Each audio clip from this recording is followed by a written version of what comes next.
सवाल उन सारे जनप्रतिनिधियों पर भी है दीपक जी, जिन्हें हमने वोट देकर विधानसभा और संसद में भेजा है और नगर अध्यक्ष चुना है, उन पर भी सवाल खड़े होता है।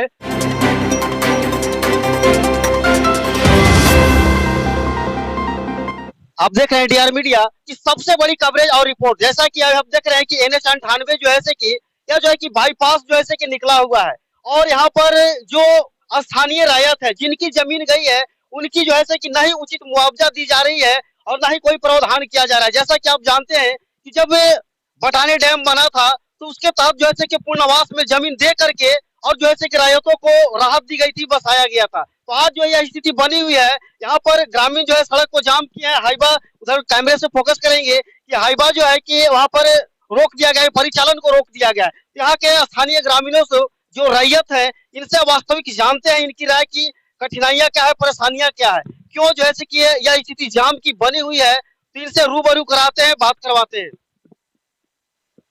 आज जो यहाँ स्थिति बनी हुई है, आप लोग जाम किए हैं, परिचालन ठप है, तो ठप कर दिया गया है, बताएं। देखिए, ये कोई नया मामला नहीं है। जब से शिवालय कंस्ट्रक्शन के द्वारा यहाँ पर निर्माण किया जा रहा है सड़क का, तब से ये समस्या उत्पन्न है। सवाल है कि जिन रैयतों ने 60-70 सालों से सरकार को मालगुजारी दी, जो रैयत 60-70 सालों से उस जमीन पर रह रहे हैं, अचानक उन्हें नोटिस थमा दिया जाता है कि खाली करो घर का पैसा देकर। तो घर का पैसा जब आपने दे दिया तो जमीन का पैसा कौन देगा? अब जो उस जमीन पर रह रहे उनको थोड़ी ना पता था कि जमीन का नेचर क्या था, उसका खतियान क्या था। अचानक से प्रशासन ने फतवा जारी कर दिया कि नहीं भैया हटाइए। तो हमें साफ तौर पर यही कहना है प्रशासन से, जिला प्रशासन से, छतरपुर के अंचल प्रशासन से कि सहानुभूति पूर्वक आप इनकी मांगों पर विचार कीजिए। इनकी मांगे जायज है, ये भूमिहीन भी है, ये जैसे तैसे अपनी जिंदगी जीते हैं, तो इन पर दया करना चाहिए और इनको कहीं ना कहीं जमीन उपलब्ध कराना चाहिए और इनको घर के साथ साथ जमीन का भी मुआवजा देना चाहिए। और साफ तौर पर चेतावनी भी देते हैं प्रशासन को कि अगर आपने ऐसा नहीं किया, उनके हक अधिकार की रक्षा नहीं की, अगर आपने उनको उनका अधिकार नहीं दिया, पैसा नहीं दिया, तो आने वाले समय में चरणबद्ध तरीके से हम लोग आंदोलन करेंगे। इसमें कहीं कोई शक नहीं है, क्योंकि साफ तौर पर दीपक जी आप देख सकते हैं कि लोगों को कितनी पीड़ा है, कितनी परेशानी में है लोग। सड़क बन रहा है, लेकिन सड़क बनने का दंश यहाँ के लोग क्यों झेलेंगे? अरे जो उनका अधिकार है, जो उनको मिलना चाहिए, जमीन के बदले जो मुआवजा मिलना चाहिए वो मिलना चाहिए, सरकार को देना चाहिए। जमीन का जो मुआवजा है वो भी मुआवजा भी नहीं दिया जा रहा है। और अभी कुछ रैयत से बात की तो उनके द्वारा बताया गया कि धमकी भी दी जाती है और जो है कि घूस के रूप में 20,000 रुपए मांगा जाता है। देखिए, अभी तो हमें भी ये सूचना मिली, हमने तत्काल अमीन जो है सरकारी अमीन उनसे बात की और उनसे बात करने पर पता चला कि उन्होंने कहा कि हम जांच करवाएंगे। लेकिन सवाल ये उठता है कि अमीन साहब, अगर आपके नाम पे 20,000 रुपए घूस मांगे जा रहे हैं तो इसका जवाब कौन देगा?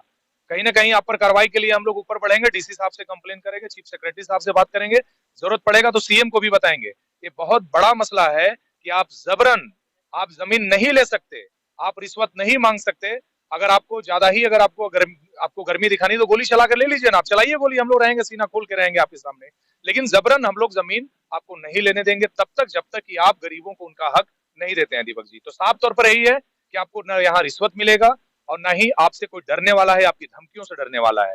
लोगों का हक दीजिए और जमीन ले जाइए।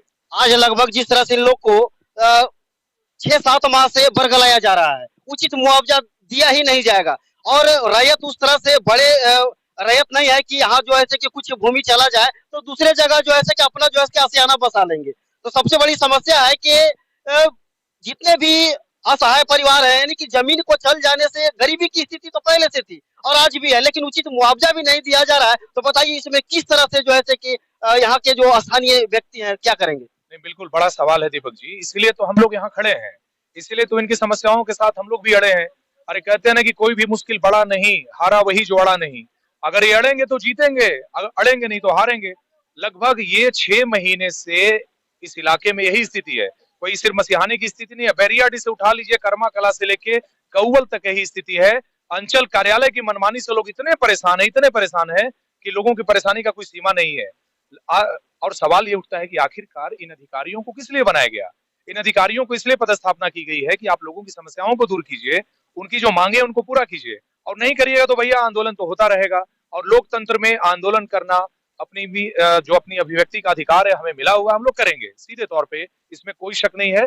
कि हम लोग आंदोलन करेंगे और प्रशासन के कानों तक आवाज पहुंचाएंगे, लोगों की समस्याओं को पहुंचाएंगे। अगर इस आंदोलन को प्रशासन अनसुनी अनदेखी करती है तो आप लोग क्या कीजिएगा सब मिलकर ग्रामीण? देखिए, ग्रामीण की पीड़ा के साथ हम लोग खड़े हैं। ग्रामीण लोग जो चाहेंगे वो हम लोग करेंगे इनके साथ। अगर ये आंदोलन करना चाहेंगे, आंदोलन के साथ ही हम लोग रहे हैं।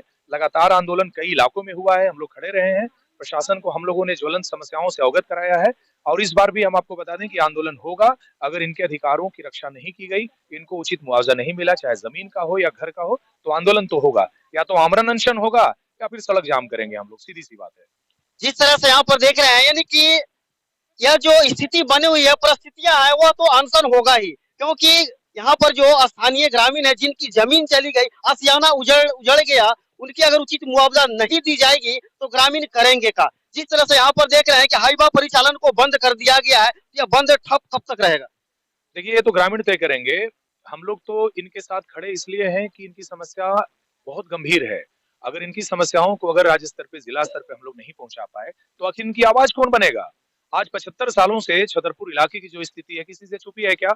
हमारे हमारे रहनुमा वोट लेकर चले जाते हैं, लेकिन पलट कर नहीं देखते कि छतरपुर में लोग कैसे जी रहे हैं। सवाल उन सारे जनप्रतिनिधियों पर भी है दीपक जी, जिन्हें हमने वोट देकर विधानसभा और संसद में भेजा है और नगर अध्यक्ष चुना है। उन पर भी सवाल खड़े होता है कि आप आखिर क्यों नहीं इनके दर्द के सहभागी बन रहे हैं, क्यों इनके पीड़ा को नहीं समझ रहे हैं, क्यों इनकी बातों को जिला प्रशासन तक, सरकार तक नहीं पहुंचा रहे हैं। और अगर आप नहीं पहुंचाइएगा तो हम लोग जरूर इनके साथी बनेंगे, कंधे से कंधे मिलाकर इनकी लड़ाई हम लोग लड़ेंगे। ये जिम्मेवारी उनकी बनती थी, लेकिन आज वो पलट के नहीं देख रहे इनकी तरफ, जबकि उनकी जिम्मेवारी बनती थी। वो चुने हुए लोग हैं, चाहे नगर अध्यक्ष हो या विधायक हो या फिर संसद हो, उनको भी आना चाहिए, उनको भी इनकी पीड़ा को समझना चाहिए, तब इनकी लड़ाई और मजबूत होगी दीपक जी। जिस तरह से स्थिति बनी हुई है, वाकई सही है।